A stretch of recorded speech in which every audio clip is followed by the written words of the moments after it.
Jaqueline e hoje eu vou esboçar com vocês um gráfico de uma função de segundo grau. A função que eu escolhi foi y igual x² menos 6x mais 5, mas fica bastante atento porque fazendo os passos que eu vou mostrar para você, você consegue esboçar qualquer outro gráfico, ok? Então, presta bastante atenção.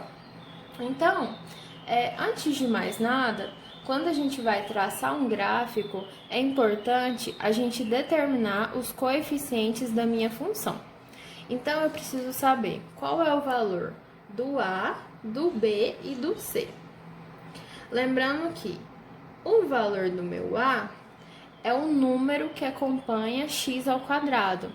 No caso aqui, como não aparece nada, significa que o número que acompanha x ao quadrado é 1, ok? O coeficiente b é aquele número que acompanha o termo x, que no caso aqui é menos 6. E o coeficiente c, também chamado de termo independente, porque ele não depende de nenhuma variável, é aquele que está sozinho, no caso é o número 5. Determinado os valores de A, B e C, a gente vai analisar como é a concavidade do meu gráfico. Lembrando que, se é uma função de segundo grau, o meu gráfico é uma parábola. E essa parábola, ela pode ter concavidade voltada para cima ou concavidade voltada para baixo. De modo que ela vai ter concavidade voltada para cima quando o A for positivo. E quando o meu A for negativo, a concavidade é voltada para baixo. Aqui no caso, como A é 1 e 1 é positivo, a gente tem que a parábola vai ter concavidade voltada para cima, certinho? O terceiro passo é determinar os pontos de intersecção da parábola, ou seja, os pontos que, inicialmente, os valores de y quando x é 0, ou seja, aonde a minha parábola intercepta no eixo y. Então, basta substituir na minha função x igual a 0. Então, vai ficar y igual 0 ao quadrado menos 6 vezes 0 mais 5. 0 ao quadrado é 0, 6 vezes 0 é 0, então o valor de y é 5. Então, significa que quando o valor de x é 0, o meu y é 5, ok? O quarto passo é determinar o ponto de intersecção com o eixo x, ou seja, eu quero determinar quais são os valores de x para quando o meu y é 0.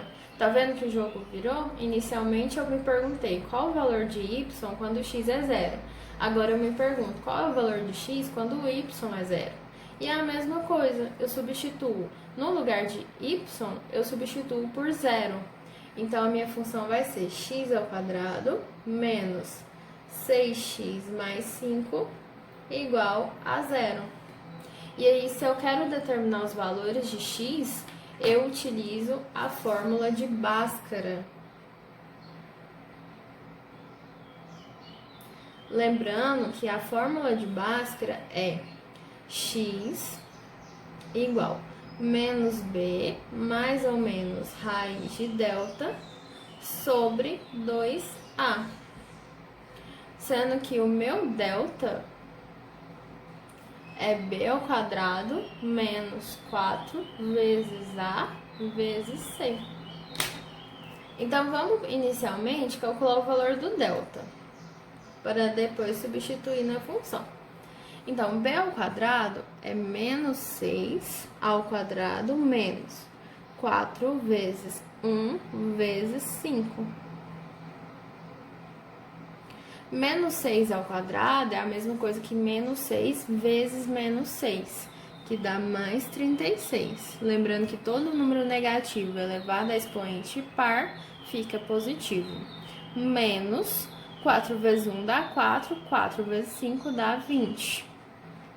36 menos 20 deu 16. Então, sabendo o valor de delta, conseguimos determinar o valor do x. O valor do x vai ser menos, agora b vale menos 6, mais ou menos raiz de 16 sobre 2 vezes 1, que no caso é 2, ok?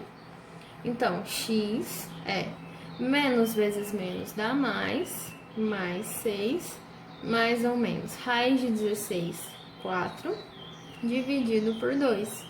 E aqui a gente consegue determinar o valor de x. Só que observa que a gente tem uma soma e uma subtração. Então, primeiro eu vou determinar o meu primeiro x, o meu x1, que eu vou considerar o valor do mais, o sinal do mais.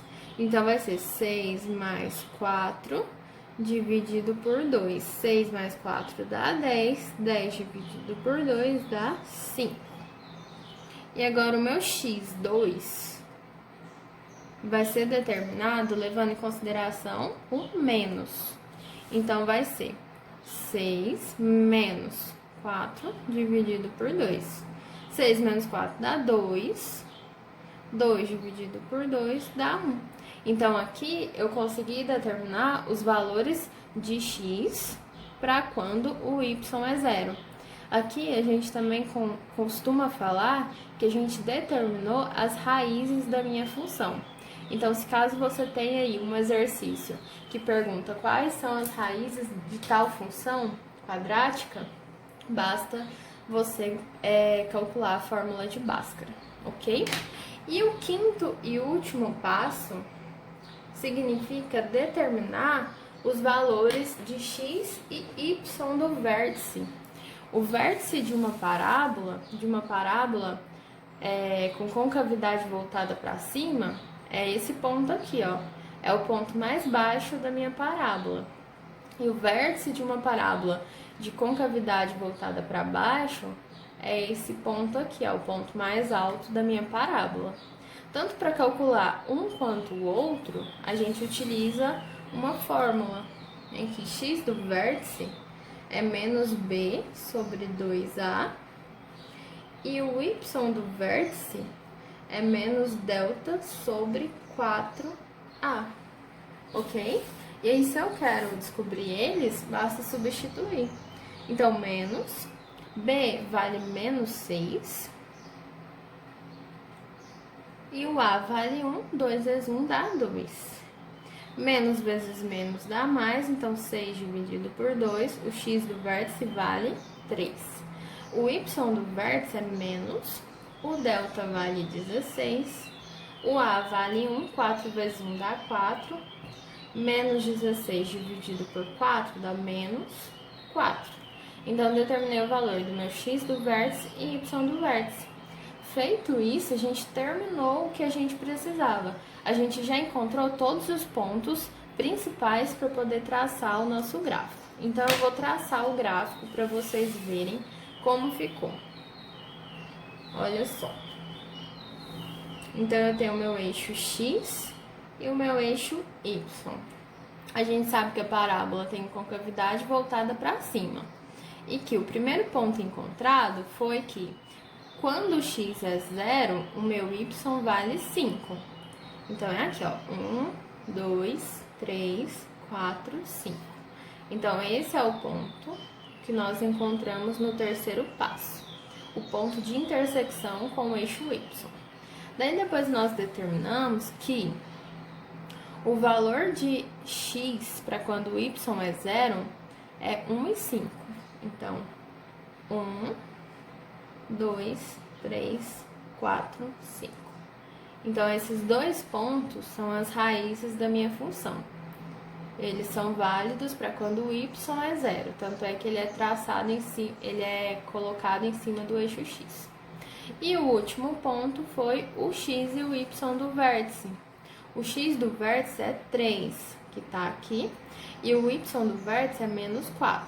Então, 1, 2, 3, 4.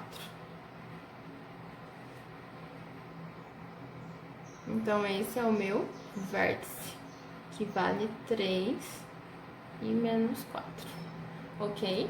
Então, agora a gente consegue traçar a nossa parábola. A gente sabe que a concavidade é voltada para cima, é só fazer o ligamento entre os pontos.